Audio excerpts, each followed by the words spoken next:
USA Today's Nancy Armour had some choice words for LaVar after he pulled his 16-year-old son LaMelo out of Chino Hills High School, ultimately because he's not a fan of the basketball coach. She wrote, "The Ball kids are talented, no question, and their father has made them a nationwide brand. But there's more to life than basketball, and there's more to them than basketball. Staying at his high school isn't going to diminish LaMelo's talent as a player.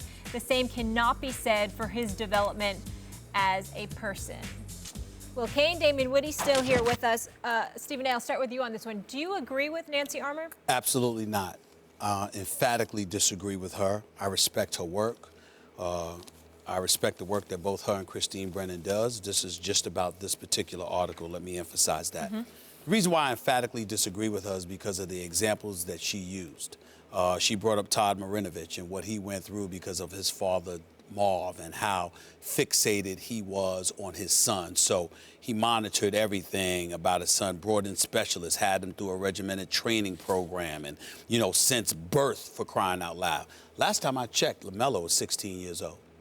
So he's been going to elementary, junior high school, and high school.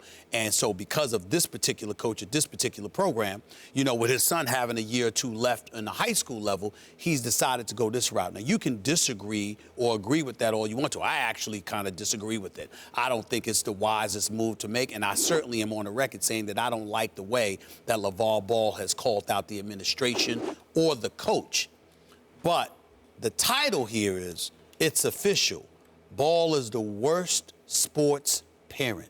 Are you kidding me? The worst? Todd Marinovich had a drug problem. Any problem with Lonzo? Any problem with LaMelo? I'm not sure about that. I haven't heard anything like that. Your son's the #2 player in the NBA draft, #2 overall pick. Let's also take into account the fact that no one has ever said anything about these kids in terms of the way that they conduct themselves, how professional they go about trying to do what it is that they want to do. He might be a bit obnoxious. It's not ideal, and I'm certainly not here to try to defend all the antics of LaVar Ball and the eccentric nature that he has displayed, and clearly he's about marketing himself and his kids and trying to maximize whatever it is that's out there. But in the end, to call him this, I believe is excessive.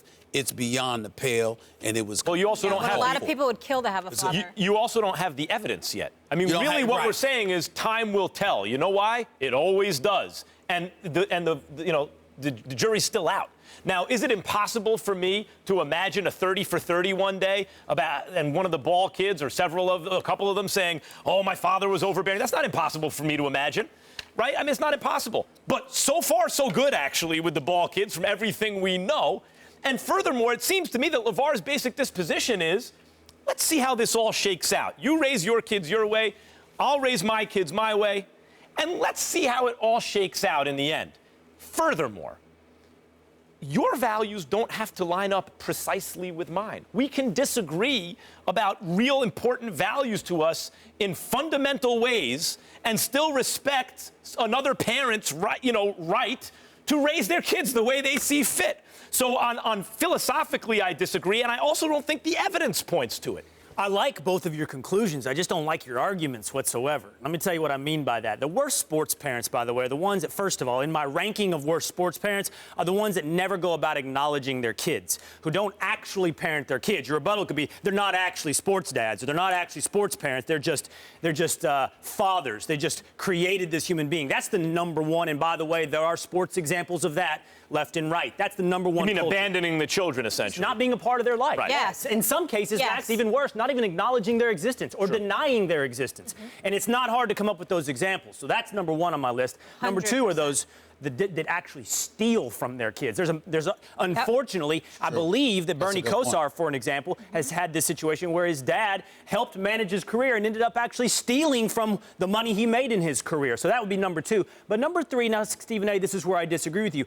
Are these people that engineer their children to be professional athletes to a what's the word we're going to have to search for here? Detrimental, dangerous way. You point out that Marv Marinovich engineered Todd by what he ate, the specialists he brought in to train them, the age he started. The truth is, it looks like LaVar is doing all the same things on that front. Maybe it will turn out differently. Maybe they won't have drug problems the way that Todd Marinovich has. But that's where I come to a problem with you. You don't reverse engineer it. You don't go, let's just see if this all works out. Because, I mean, but timing matters, because I brought it up that LaMelo's 16 years of age. In other words, it doesn't. But that would have kept you. It doesn't compare to somebody like Marv Marinovich was doing from the time the kid was born. Well, you see what I'm saying? When did LaVar start with LaMelo? Well, I'm just saying, he married his mom so that he knew that he would produce professional athletes. His best chance. Yeah, but LaMelo has been in high school. Lonzo has been in high school. In other words, they've fraternized with kids. They've had a reasonable upbringing. And also, I don't want Will to misunderstand what I'm saying either.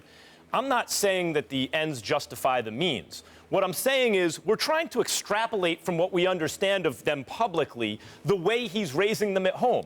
It is possible to bring in nutritionists and do all those kind of things for your kids and also have them know you love them, spend time with them, impart important values to them. Those two ideas are not mutually exclusive. So hold on one second. Let me just finish the thought. So that when I say, let's see how it all shakes out, I mean as a reflection of the overall way in which they were raised. That we can't simply assume that because he wants them to be professional ball players, he's leaving out other important stuff. I think the other important detail to me I just wanted to quickly mention is LaMelo good with this? Is he on board with it? Because that's a huge factor in this as well.